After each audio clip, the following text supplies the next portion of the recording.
Hi, my name is Moyo. I am an associate director of marketing at a biotech company in Cambridge, and this is T for TS with Cookie.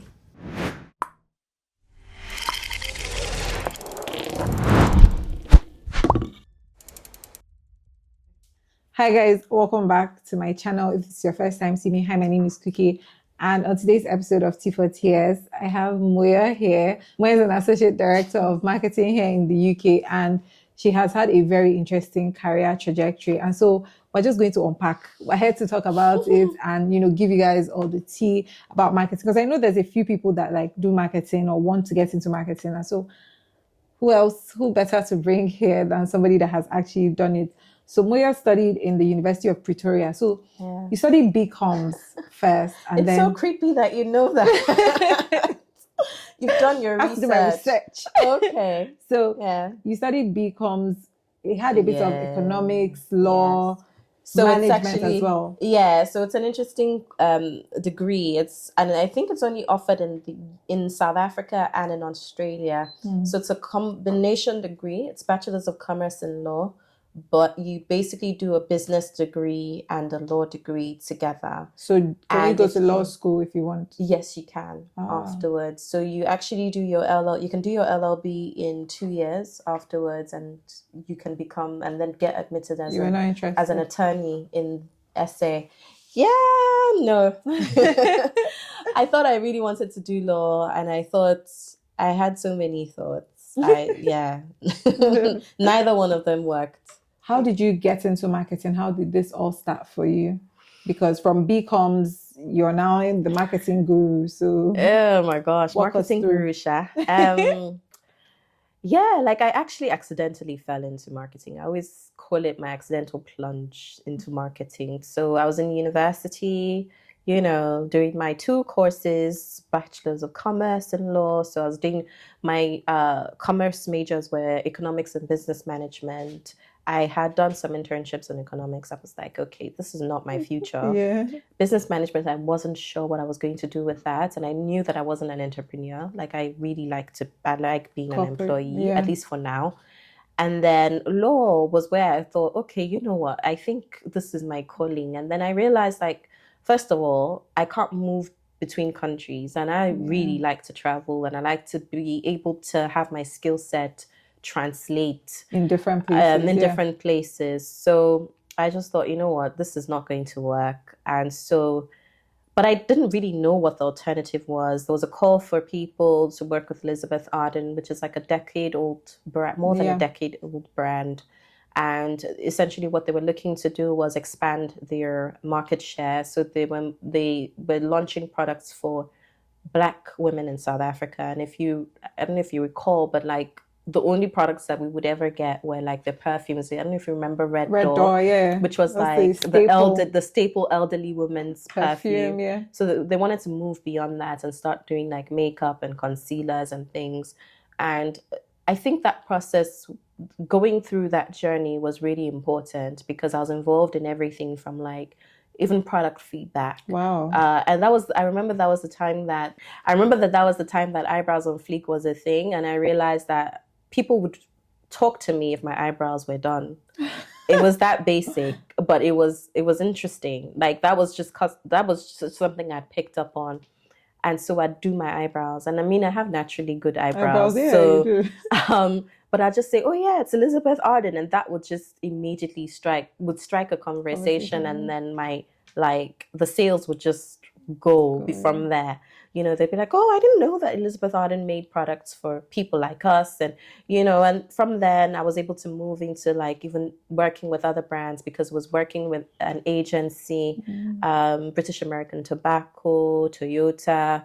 But that was very pivotal for me because I didn't realize it at the time, but it gave me an innate understanding of marketing. And I just knew, okay, I don't know what this thing is, but this is what I want to do for the rest of my life. And I just never looked back from there. That's so interesting. That's a really good story, actually. That's really good. Marketing is, as somebody that has like a core science background as well, I don't think my story is this interesting. No, it is. Okay. So after becomes like you have a very interesting like career journey. So I saw that you worked with Hans and Renee, So Me Solutions, and I know So Me Solutions because of Lisa Shaw, and I know I think I listened to a recent interview that she had as well, and I know that the company has been like they've been doing a lot. And so how did that sort of inform the decisions you made? It's so interesting that you brought up so many solutions because that was actually my first role coming back to Oh Nigeria. wow. Okay. And I have to credit Liz Shaw because she really is a multi-potentialite. And I think seeing her operate made me realize that I could be comfortable with all my many skill Multiple things. sets and multiple things and thrive at those multiple things.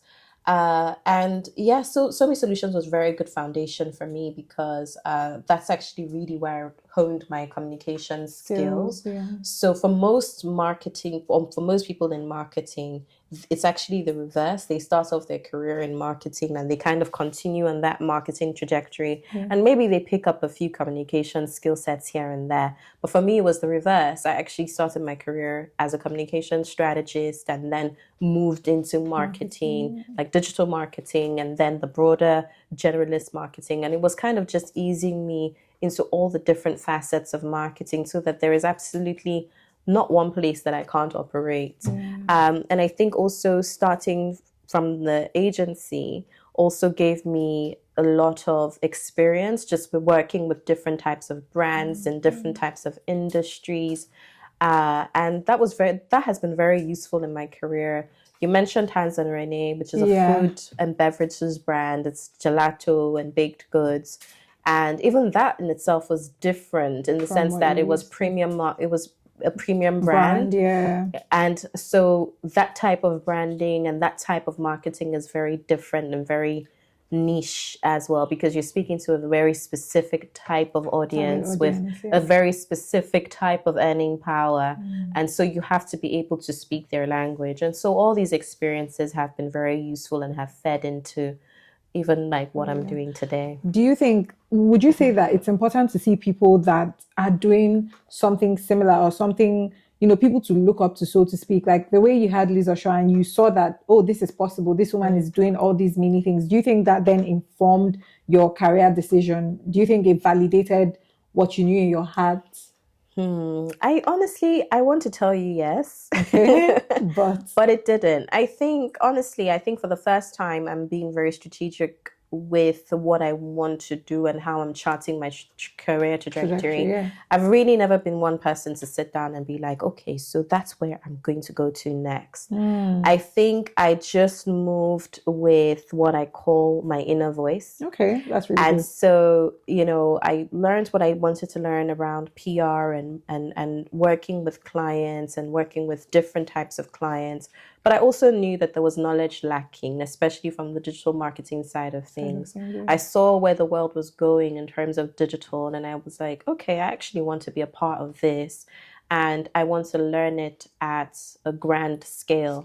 And so that's when I moved, into digital marketing, working for a company that was really very knowledgeable as far as digital marketing went, working with brands like Nigerian breweries, all their alcoholic portfolio brands, and working with very, very smart people. So I think, yes, in a way, seeing people do what it is that you think you want to do is great.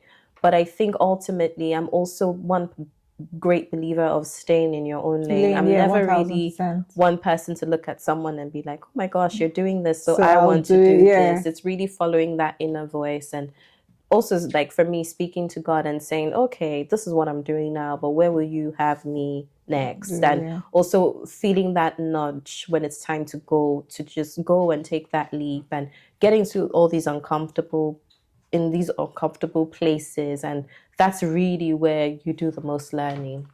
That makes a lot of sense. And so you had this like good career trajectory, I would say you did, because I went through your LinkedIn listings and I used to think I had a lot of like LinkedIn listings until I met you, until I saw yours, and I was like, okay, so I was trying to do the math and it was oh my God. But seeing that you had a good career trajectory and then you had moved from like good brands to good brands. I mean, like if your CV landed on anybody's desk, they'll look twice, right? And how did you then decide, okay, I'm going to do a marketing course or I'm going to go for my master's? What's the correlation? I think again that goes again to the thing that I said previously about really kind of listening to your inner voice and really understanding yourself. So one of the dreams that I've always nursed is that I actually want to lecture at some point in my career. I know that at some point in my life I'm going to be done with corporate and I would want to lecture. I enjoy teaching marketing, I enjoy teaching communications, and I just enjoy, essentially passing on all my knowledge. Yeah. And I know that to do that, especially in the setup that I would like to do it in a university, I would have to have a master's degree. And in some instances, I would also have to have a PhD. And so that's why I actually went and studied a master's. But it ended up being a really good decision because I think marketing is a science. It is. And so I think sometimes there's a lot of fluff that's going around now, especially like with TikTok and all the learnings that you get from there. And some of it is really good, but I think it's important not to discard the learnings that you get in like the four walls of a classroom and, actually reading through some of the journals. Like I know that one journal I found really interesting was psychology and consumer psychology and learning about how consumers purchase and how they, different purchase behaviors, their thought process to purchasing and decision making, which ultimately impacts your marketing strategy like by miles, and customer mapping and customer journeys and, learning about different types and styles of marketing as well. Kind of getting my hands on luxury brands and understanding how that marketing strategy looks like and those campaigns, I think was really, really useful, and it's still useful for me now, even in my current role. Wow. That's good. Do you guys know something I want to point out? I want to point out that Moyo was pregnant. All these things she's saying, like, yeah, she's marketing. She was pregnant. Like, do you know what it is? I listened to a podcast and somebody was like, if like, how like you're speaking to a guy and the guy is like, I'm going to get you pregnant. And she's like, that's a threat to my life. but you did it. It's a threat. It's a life threat. But you did it and like you got your master's degree. Like, how did you combine it? How was it like? Give us tea. Honestly, knowing what I know now, I wouldn't advise anybody to do it. It was very hard. It was very, very hard. There were lots of tears involved in getting my degree. But I also had help, and I have to talk about that. Like, I have a very present partner. I had a mother who dropped everything that she was doing and just came to support me. Oh my God. Especially through the like final weeks of pregnancy. Yeah. She would always ask, like, are you okay? Just having people to talk to. My siblings also being so your here. Village. My village was very present for me. And then also, like, I think, I really believed that there was nothing that I could not do.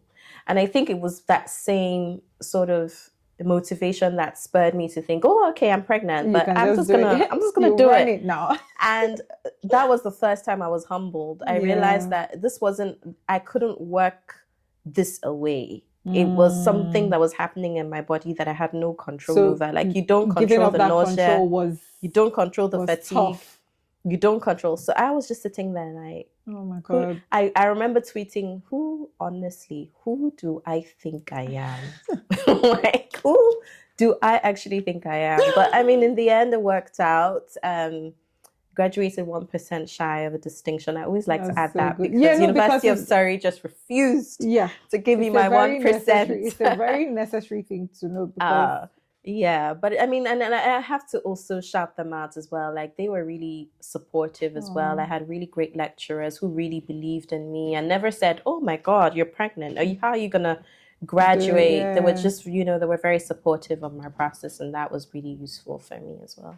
That's really good because I can't even imagine it. I can't lie because first of all, the UK is very isolating. Yeah. Normally, and like thank God you had like people around you that actually cared. Yeah. But on a normal, Normal levels, this thing wouldn't, I don't know how you would have done it. Yeah, Oh my yeah. God.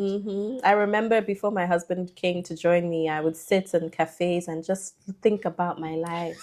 I'd sit and eat my dessert and just think about and then I got gestational diabetes, which Oh my meant I God. couldn't eat any sweet things. Oh, And I was like, okay, now, Lord, like you. So I couldn't eat my feelings away. so I how was did you eating cope? oats and Oh my God. like vegetable soup and like Oh, just, yeah. I oh my was, God. because I had to check my blood sugars 4 times a day. So I was Yeah, pricking myself 4 times a four day and times a sending my day. readings to the Hospital, hospital. yeah. And so I couldn't eat anything I wasn't supposed to eat. And yeah, it was a lot. But we Oh made my it. God. Okay.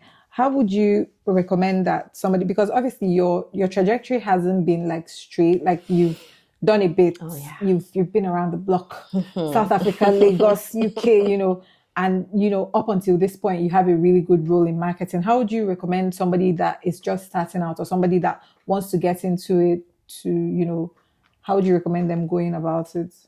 Okay, so the first thing I will say is don't discard the foundational learnings. I was watching something recently about Kobe Bryant, and it said that Kobe would literally run laps and do all the things that, even high school basketball players would do during their training. And somebody asked him and said, but you're the greatest like basketballer in the world. Why are you still doing these mundane tasks? And he Yeah. said, well, how do you think I got to be the The best greatest, yeah. basketballer? It's like, so you need to do the work. You need to learn the basics and never get tired of the basics. There are things I do in my role currently that I was doing in my role like many years ago, simply because I have the skill set and, for where the company is and the growth skill of the company, I have to do it, and maybe I'm not even required to do it, but I have that skill set, so that is Might as value that well. I'm Yeah. adding. And I wouldn't know how to do these things if I had discarded the basics and just felt, oh, okay, now I'm senior, so it's only the strategy I want to concern myself with. Part of what led to getting me this role was, having all these different tools in my toolbox. And so it's really important to learn the basics first before like now moving on to other things. And then I would also say that, it's really important to apply yourself and apply your learning. So as much as possible, like marketing is really in the doing. Yes, 1000%. So find ways to hone your skill set and utilize those things that you're learning as well on actual brands, and volunteer if you have to, but do the work. And that's the only way you're going to learn. None of it is theoretical. It's really practice, Practical. practice, practice. Yeah. Outside of your corporate career, you have a non-profit. Do you want to tell us about it? Sponsor mom, that's my baby. Okay, so yeah, I have a not-for-profit that looks after single mothers and widows in Nigeria, and essentially we pair sponsors and beneficiaries. So it's called Sponsor a Mom. So for those watching, www.samnetwork.org. And the idea was really to bring about a network of well-meaning individuals who will be paired with, so they're the sponsors and then they're paired with beneficiaries. So money doesn't go directly to the organization ever, except you explicitly state that. And we will give you an account of how that money is spent, because usually we have events and health checks and food drives and things like that we put money into. But the way it works currently is that sponsors are paired directly with the beneficiaries. And so they give money to these beneficiaries on a monthly basis. And this money acts as a stipend to add to whatever income they're getting in their regular jobs. And these moms all have, well, by virtue of them being moms, they all have children. So we also started a school fee scheme where people also pay school fees for their kids. So at least that's one less thing for them to worry about. And then we have events during the course of the year. Like we have one coming up now during Easter. We're doing a fun day for the children. And it's also an opportunity for me to get some FaceTime with them because I haven't seen them in so long. I'm going to be in Nigeria. So yeah. That's so good. And you started this even before you became a mom. Yes, I started in 2019. Would you say that becoming a mom has made you more empathetic towards them, or made you see more value in the work that you're doing? Absolutely. Absolutely. I'm like, first of all, like anybody who decides to have children is just a little bit mad, because this journey is just something else. And I have support, Yeah. right? And, I have a means of income, and I have, I'm in a country that works. Now, these women are in a country that isn't sending them, for Yeah. lack of a better way to put it. Like the government is not giving them any 1000%.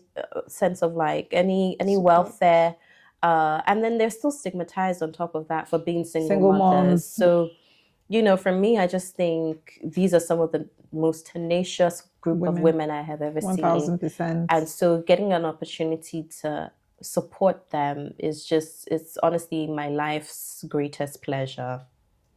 That's so good. It's like we have the same 24 hours, but the things that you're mentioning, I'm just like, okay. Oh, no. Honestly, I think I've had to learn to slow down. Pre-baby, I was up and about and I was doing everything, and I had my hands in so many different places, and there was just so much I wanted to do. Having a child has really grounded me.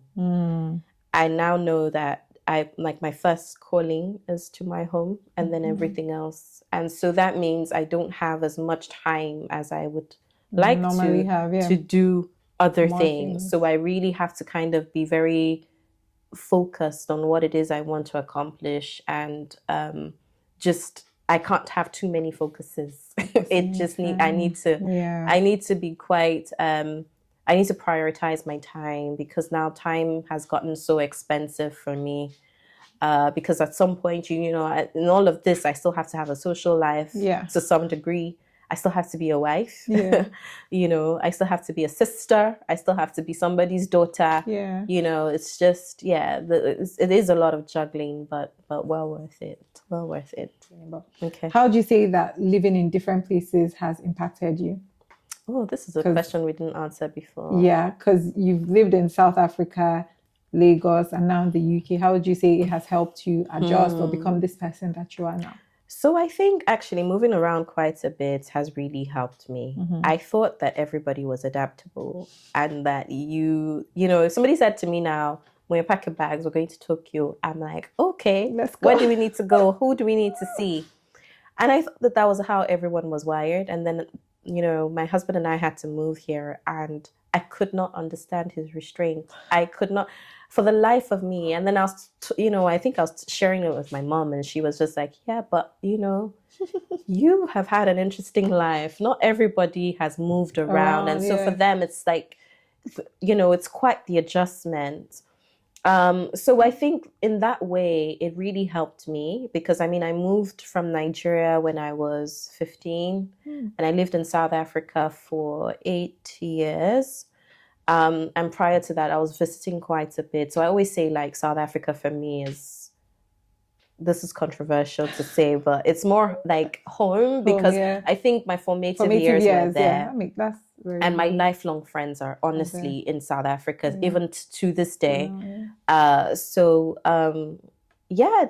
I think in a lot of ways, South Africa operates very similarly to the UK. So it actually wasn't a big adjustment for me. The only other thing is, obviously here I'm more of a minority than than South Africa. But even then, the school that I went to in Cape Town, I was a minority. I was the only Black girl in school for the longest time. And so even that is not that big of an adjustment. I think it's really helped. And also, like, even in my career, dealing with different types of cultures and different brands, and how different brands operate in different countries has really fed into my understanding as it stands of marketing. And so I think that has also made me very adaptable. So I'm able to operate in different and almost shape-shift depending on what the situation calls for. 1000%. That's so interesting, because I can't even imagine, how does that shape you, like as a teenager, being the only Black person? It was interesting. Yeah. Like I had comments like, "Oh my God, you're so exotic," and I was like, "What does that mean?" But it also made me. So it was interesting. It was two-pronged. I think the first part was I learned about apartheid. And so history was one of the subjects that I took, and I was really good at it. I think I was like number 2 in matric in the country. That's how much I got into it. And so, understanding how that worked and understanding apartheid and understanding racism was the first time I ever had to encounter it as well. Like, I mean, my brother and I were once reported because where we lived was very white. Yeah. And, it was one of those sort of like suburban places where you don't really see people who look like us. So there was an elderly couple that actually reported us to the police whilst we were taking a walk. Oh. And you were trespassing, or they thought we were maybe like burglars or something, and so they came to the house, and obviously we owned the house. So it was really interesting to see that and to navigate that, and it was really interesting. But it also formed a lot of, like I said, like I think being exposed to that fairly early on also gave me that insight. Whereas like maybe if I moved here from Nigeria, I wouldn't have that like that innate understanding, which I think sometimes we lack. And maybe it's a good thing as well, because sometimes we go into places and we're just very naive and we're just like, we're just going to be great. But I think also understanding like, how systems operate and how sometimes there is like that power play is also really important. Especially for me now, raising a Black child in a predominantly white country. Because these are things that they're going to also have to navigate. And some people are just not kind, and racism does exist. So helping him to navigate that, I think it was good that I had that exposure. Experience. It's so interesting that you spoke about like being the best in your matric, because a recurring theme in this series that I've been doing is a lot of the people that I speak to, they've been able to like, pivot, make businesses, raise funds, do all these good things. And something I found is that these people, they don't just fall out of nowhere. So it's not like they just started as regular kids and then they became great. Of course, it's possible, but a lot of them have had like good backgrounds of actually, I was the prefect of this when I was in school, or I was this. So they've always had that trajectory. They've always had that thing for you to see that these kids were always trailblazers. They were, obviously it's not everybody, but a lot of the people, I'll say like 90% of the people have always been like trailblazers from the beginning. It's not just something that started. Was I a trailblazer from the beginning? I would say so, because like number 2 in matric. That's a big deal. In one especially subject. Yes, one subject, but it's like, how many people got one subject? Do you get what I'm saying? Like, I think it's very, even the way that your career trajectory and how you've just moved from one position to the other, and how you've just navigated things, and how you've also even come to this country, done your master's degree and everything. I find that more times than not, people that are able to achieve these things have had signs. They may have been showing the signs from an early age. I've never actually thought of it from that angle. Because I've always thought I was lazy. I get what you mean. I've always thought like I'm a lazy learner, in the sense that like, I've always been able to kind of take on what I need and run with it. And so I have a controversial take about laziness. I know that laziness is viewed as a vice a lot of the time. But in my genuine opinion, if you see a lazy person that is smart, more times than not, they are going to find an efficient way to handle something. Like I'm not okay, joking. You and Tunde need to have a conversation, because that's also his take. No, 1000%. But yeah, I think. Oh no, but you know what? Uni taught me that I would need to work. Because I got there and I was like, I saw some marks and I was like, okay, I need to apply myself this time around. But yeah, I think there's something to be said for consistency for sure. Yeah. I think the people who actually do great are people who are consistent. And I yeah. think that even goes beyond like book smarts. Yes, or, 1000%. Yeah. It's the character, the general character Exactly. thing. Do you have any regrets? No, not at all. I believe that everything happens for a reason. There's no point in regretting. Like if you regret something, then what's the point? Are you going to go back and fix it? Yeah. And I also think, like, I really believe in the Holy Spirit and the fact that He's constantly guiding 1000%. me. And so even my mistakes will work out for my good. That's what I really believe. And that's how, you know. So to this day, it has. I think I've done okay. You really have. Do you have any recommendations for people that? Do you have any marketing recommendations for people to check out or things for people to? Yeah, if they're trying to get into it? I think if you want to do your masters, I'd definitely recommend University of Surrey. Plug in my uni. The course was really, really good, and it was very comprehensive. If you're looking to join a community, the Comms Avenue is a very good one. They invite people from all walks of life, and well, not all walks of life, all in marketing or communications from different parts of the world. And they host free webinars, free masterclasses even. So that's a perfect opportunity for you to connect with other people in the field and also do some learning. Those are the ones I can think of on top of my head. Yeah, that's fine. Thank you. No worries. We have come to the end of this interview. I really had a good time. I feel like we've talked so much. But thank you so much for agreeing to do this. I've had a really good time. Oh, thank you. Thank you. Thank you guys for watching. And do you want to be found? Do you want people to find you? So it's Moyo K on LinkedIn. But I think if you type in Moyo Solakara, it also comes up on LinkedIn. So either one of the two. My Instagram is the Moyo Sola. It's the Moyo Sola really on all social media, Twitter, Instagram. So yeah, let's connect. Okay, thank you so much. Thank you guys for having watching. Me. Thank you so much. Please don't forget to like, comment, subscribe, all that good stuff, guys. All that jazz. And I'll see you guys in my next one. Thank you. Bye. Bye.